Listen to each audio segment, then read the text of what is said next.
2020, my son, Casey Christopher Goodson Jr., was murdered by a man named Jason Mead. I refer to him as Murderer Mead. Murderer Mead worked for the Franklin County Sheriff Department at the time. Murderer Mead executed Casey as he walked into his own home by shooting him multiple times in his back.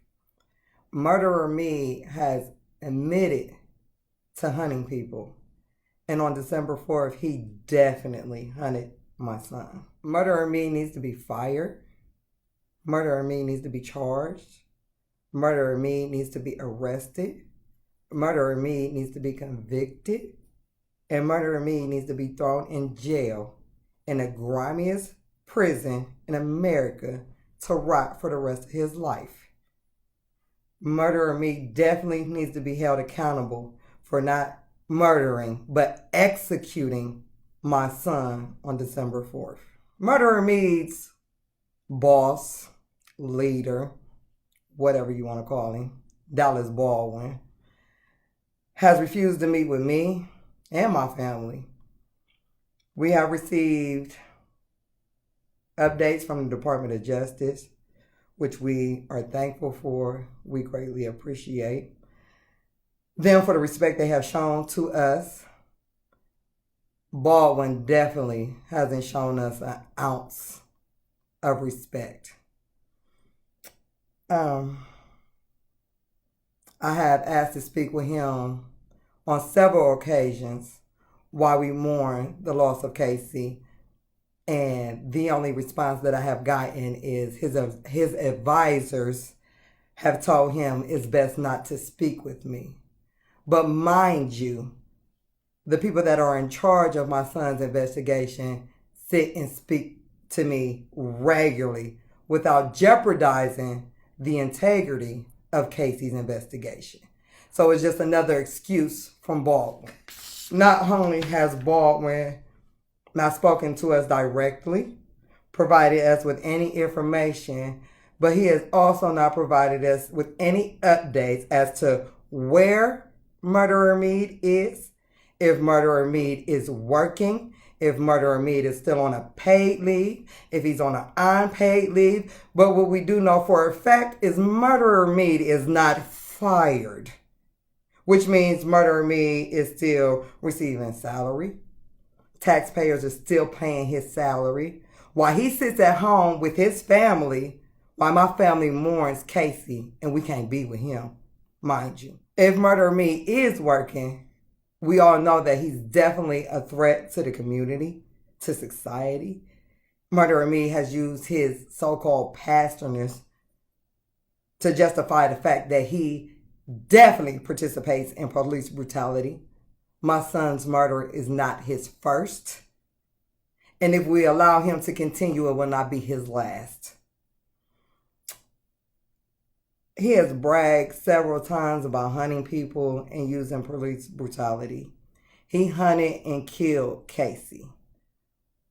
Baldwin fired their spokesman for simply speaking out about Black Lives Matter, while Murderer Mead is allowed to still collect all of his benefits and sit at home with his family. I can't even work right now because all my energy and focus is put into getting justice for Casey because Murderer Mead decided to play God and take his life. Baldwin cares more about protecting his murderer than he does about protecting his own community. Because let's be clear, Casey was an upstanding citizen in every way, shape, and form. You can do all the research about Casey you want to do. You'll never find anything bad about my son. While his officer has an extensive record of violence. I believe we all feel like enough is enough after all these senseless murders by white cops against our Black men. My family and I are calling for immediate termination of Murderer Mead. He doesn't deserve to work for the Franklin County Sheriff's Department. He should not have been working on the day that he murdered my son. He should not have been put on the assignment that he was on, which ended in him executing my son. He wasn't even stable enough to deal with the inmates at the jail, the workhouse, Franklin County Jail, whatever you want to call it. We all know what it is. But he wasn't even suitable enough to deal with the inmates there. So why did Baldwin find him suitable enough to be on a violent task? We need Baldwin, who's hiding, who won't speak, who said nothing, but thank me for asking in peace, asking for the protest to be done in peace. But let me make it very clear to you, Mr. Baldwin. I don't ask for them protests to be done in peace because I care about this city. I don't ask for them protests to be done in peace because I care about how you feel. Not at all. I asked for them protests to be done in peace because my son was a peaceful man. My son believed in Black Lives Matter movements, but he didn't believe in looting. He didn't believe in the violence. He didn't believe in the destruction. So the reason why I ask for the peaceful protest is so that everything done in Casey's name will be done in respect and honor, in peace. Kept that. Thank you. I didn't need it. I didn't want it.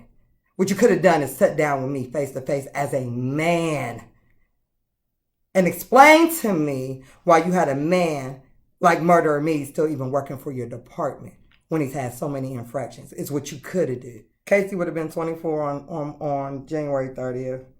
You know, despite his execution, we will definitely be celebrating my son's life because he still lives within us and he still lives through us. And we will continue to treat Casey as he lives because he does and he will. We are asking the entire city to come out and support our movement. We are asking supporters across the country to stand in solidarity with us as we celebrate Casey on his day. There will be a march and rally that day, January 30th. I believe it's going to take place around noon. This will be a weekend of action. Casey wanted his life to mean something, and we're going to make that happen. No questions about it. To the very end. While we demand the termination, the arrest and indictment of Murderer Me, we will celebrate the life and legacy of my son, Casey Christopher Goodson Jr.